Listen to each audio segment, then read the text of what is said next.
అందరికీ అక్షయ తృతీయ శుభాకాంక్షలు. క్షయం అంటే క్షీణించడం, అక్షయ అంటే క్షీణత లేనిది. మరి ప్రపంచంలో క్షీణించిపోనిది ఏదన్నా ఉందా అంటే ఏమీ లేదు. మరి అక్షయం అంటే ఏంటి? అక్షయ తృతీయ రోజు పరశురాముడు ఇవాళ అవతారం తీసుకున్నారు. త్రేతాయుగం స్టార్ట్ అయింది.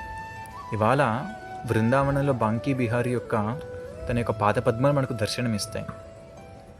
సూర్యభగవానుడు ద్రౌపదికి, పాండవులకి అక్షయపాత్రని ఇచ్చినటువంటి రోజు.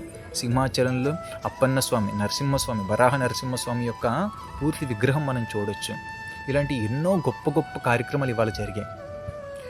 వాటన్నిటినీ స్మరించుకుంటూ భగవంతుని యొక్క భక్తుల యొక్క కృపని పొందుతూ మనం చేసినటువంటి కార్యాలు సఫలీకృతం అవ్వాలని ఆశించినప్పుడే అప్పుడు అది అక్షయం అవుద్దండి. ఇది అక్షయ తృతీయ యొక్క అర్థం. హరే కృష్ణ.